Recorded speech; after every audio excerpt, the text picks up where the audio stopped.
I will say this now, if I have to run into a giant room with a lot of enemies and such, I may just go ahead and just clear out the room before I keep going, just so I can just move right along and don't have to worry about, having, like, such a thing be a thing and try to make itself a thing. Like, not waste your time watching something that should have been done a long time ago. I guess that's the way to phrase it. 40, just for now. Just to get her started. Alright.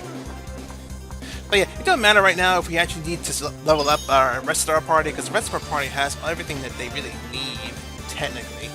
So, we'll be fine with this. I will say the magic gem drop is actually really nice, because it dropped a lot of magic gems there, that Dragon Tooth Warrior did, and it gave quite a bit of EXP to add on top of the EXP it gave already, so that's nice. Oh, I'm glad I went back. Splash. Well, I guess I'm not so glad I went back. Well, dang it. Alright. Well, there's that. So, let's move on then. Now, with the moment to actually speak a little bit, I kind of want to speak about this whole tower in particular, this as a topic here. So, the Tower of Lezard Valeth. This place here, this place has a very near dear special place in my heart, honestly. Like, okay, that enemy came out of nowhere. So did this guy.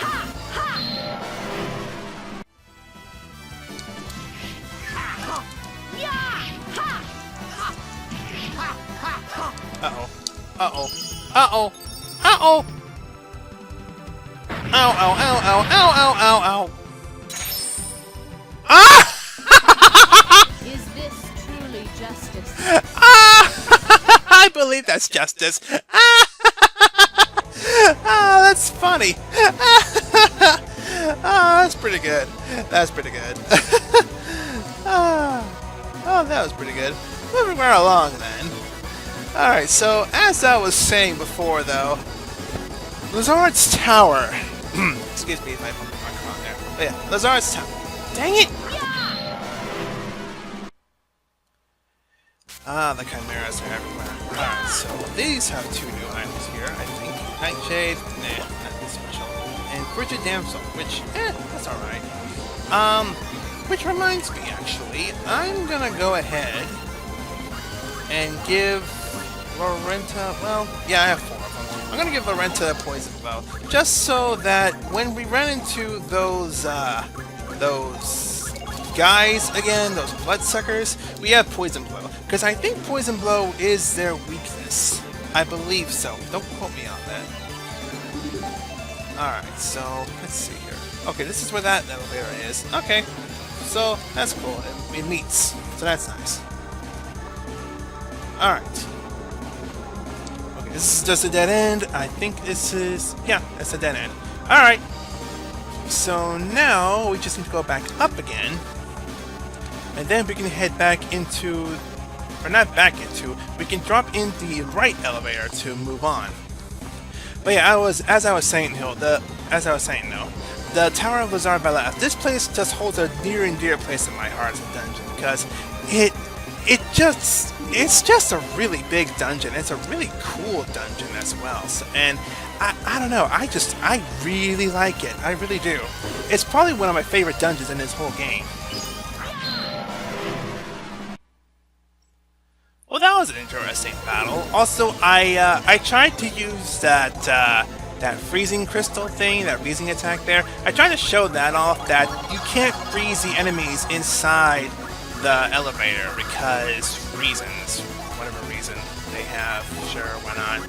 But yeah, I was just showing it off that you couldn't do that because the game wouldn't let you for some reason. Just for whatever reason, I guess.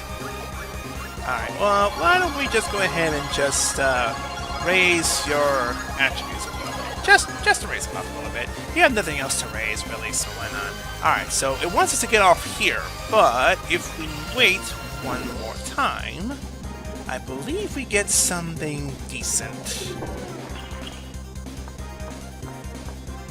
Yes, we do. We get arrows. We also get the Master Sword, another arrow, the Citron, most interesting, and the Icicle Edge. So that's nice.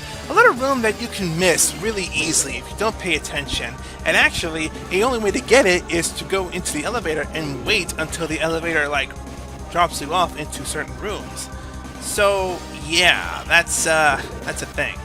Now, we already went to that floor, and I think this elevator only has 3 floors. So, we stop by in here. I believe... Yes, we are on the bottom floor of the elevator. And I think that is the last of the time last time we will use the elevator. So, yay, we're done with the elevator bit for now. And I believe if we go this way, we are rewarded other things. A dragon zombie. Darn it! And when you know it, it was 2 of those dragon zombies. So, yeah, that was the thing. Alright, so we got the Teachings of Asa, which is new. The book discussing how feeble and powerless a single person's life is. A self-righteous blather. Alright. Well, there you go. That's a thing. Sure. Moving on along then. Nothing to see here. But yes, that is most of the floors here. There's still a couple of floors here that we can traverse into. But it's going to be leading us down first. Down into the basement side of things. And I forgot something here. During that fight with the dragon zombies, I equipped the Grim Wrist because it had, it had a good attack against, beings that are weak to lightning. So I had to, I had to. It was useful. It was. Alright, so on we go into the basement part of Lezard's tower. And this place can be a bit confusing, but you need to learn... Wow, it looks weird that way. What the Look at him! I'm gonna keep... Oh, dang it. That fight with the bloodsuckers does... Wait a... What?! Oh, that was interesting for 2 reasons. I was standing on a tiny little wizard there that really wasn't going anywhere and just kind of sat there, and I was standing on top of it, which, that's weird stuff. Weird stuff happened, man. Weird stuff happened. Oh well. Alright, so I think... Oh, darn you, another Chimera. Why do you keep showing up? Yeah, I'm almost tempted to use Lennon's bow for the rest of this because it'd be very useful right now. Oh, fancy crystal. Let me hit it.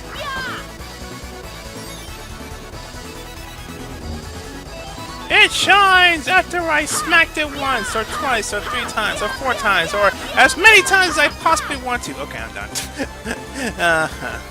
Alright, so we had to go this way to turn on that, which I think does a thing. But we'll get to that as we get to that, I guess.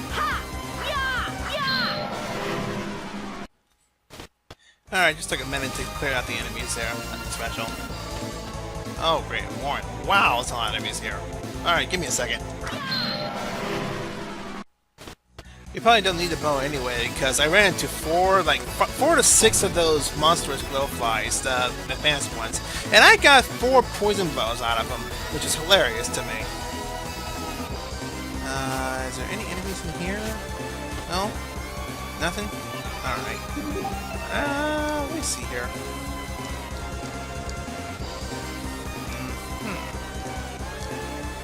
Alright. Alright, so... After exploring this whole place here, I'm trying to say here, the reason... Oh, dang you all! So guess who had to think creatively for 2 battles in a row against 2 dragon-toothed warriors and that monstrous glowfly? This guy right here. And another one. Yeah, so many broken armor, broken pieces and such. It's kind of crazy.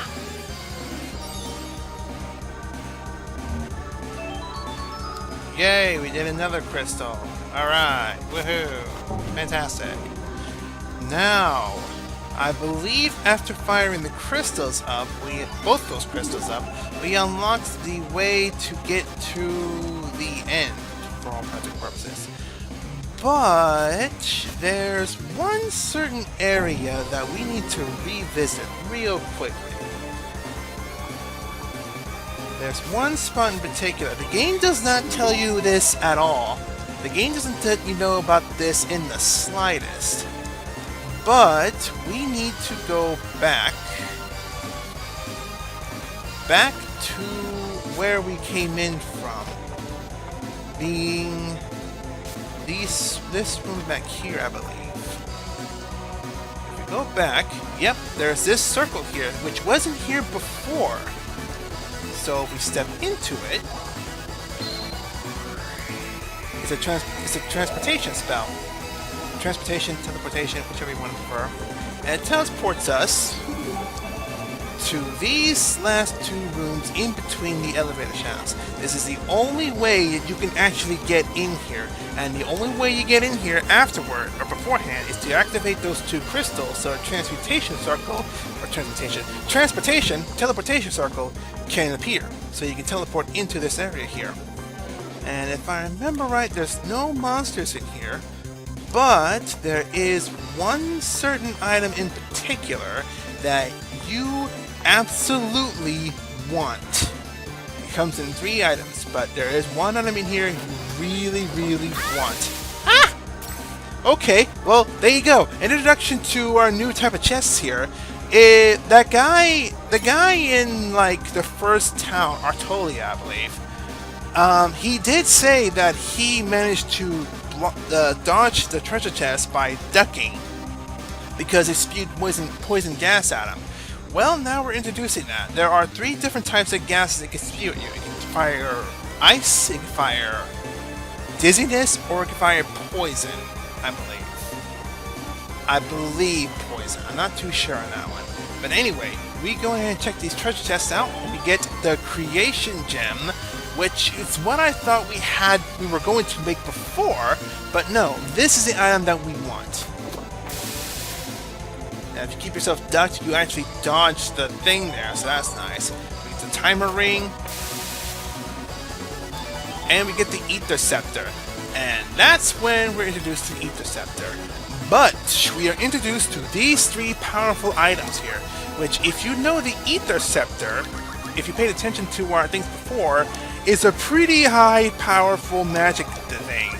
Compared to, say, the Dragon Bane, which gives us 600, the Ether Scepter gives 1600. That's already kind of ridiculous, if I do say so myself. Now, the other ridiculous thing is what we got as well. We also got the timer ring here, which imprinted with a symbol of time. When it's equipped, the enemy's speed will be halved. Which, I'm not sure what lowering speed does for you, honestly. I'm not fully sure on that one. Like, I don't know if that lowers their accuracy or their evasion or something like that, but either way.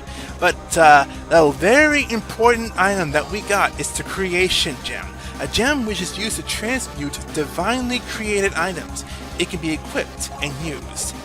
So, if we trade away the mighty check, or no, we can equip it here. Cool. So if we equip the creation gem, nothing special happens.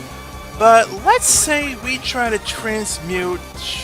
Oh, let's take a look here. Actually, let's remove the creation gem for a second. Let's take a look here. If we transmute something like, say, the broken bow, which transmutes into the longbow, and the longbow has a 5% chance of breaking, the broken spear transmutes to glaive, and the glaive transmutes into the broadsword. Now, if we put on the creation gem, we can get instead the bastard sword, which still is breakable,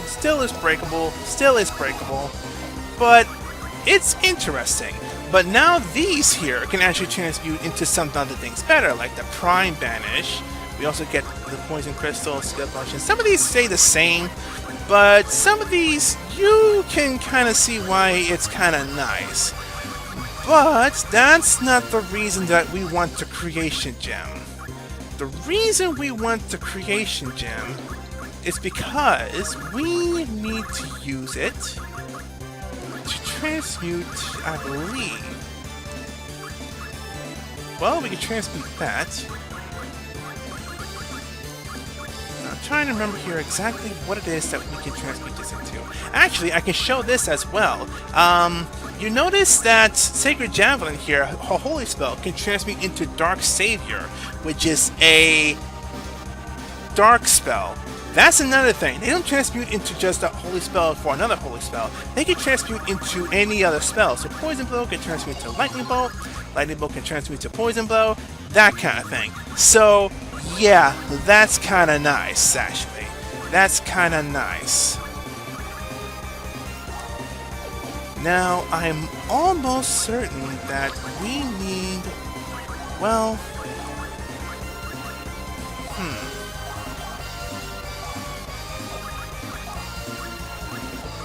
I'm not sure what we need here. I do know we do kind of want that to transmute into the Orichalcon with unsurpassed defensive power. That's a very, very, very nice item to have. I can't stress to you enough how important that thing is. So give me a second here. I want to check these other items here and see if we can transmute them just like a devil here. Which I don't think we can.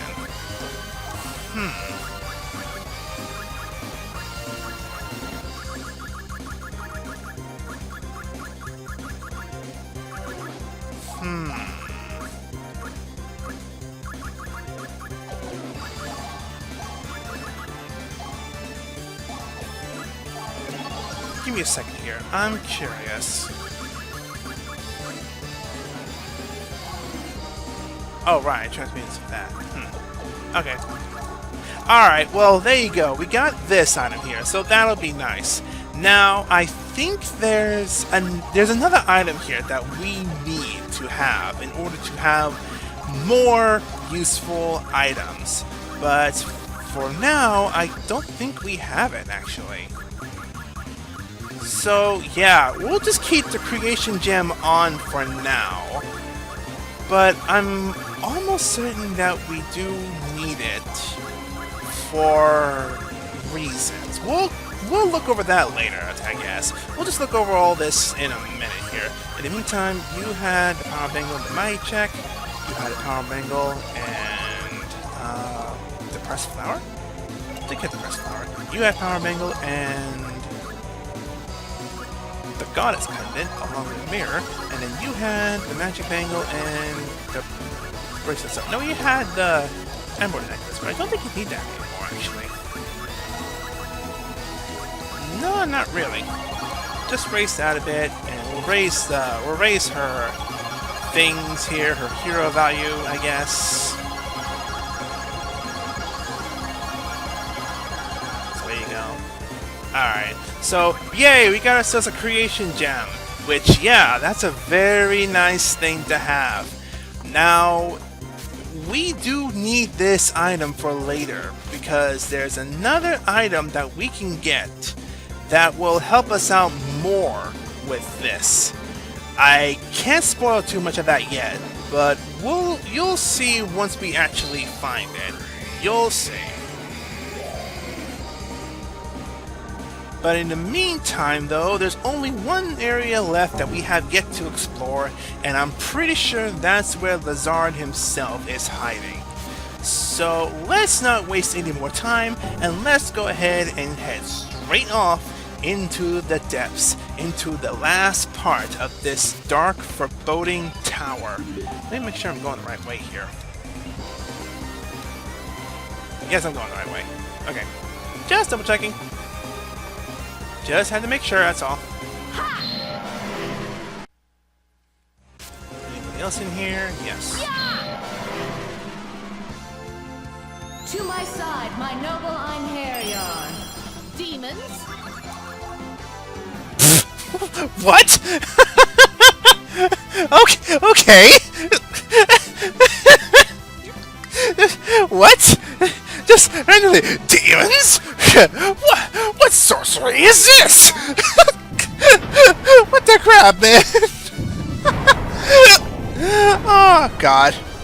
Oh, okay, that was pretty good.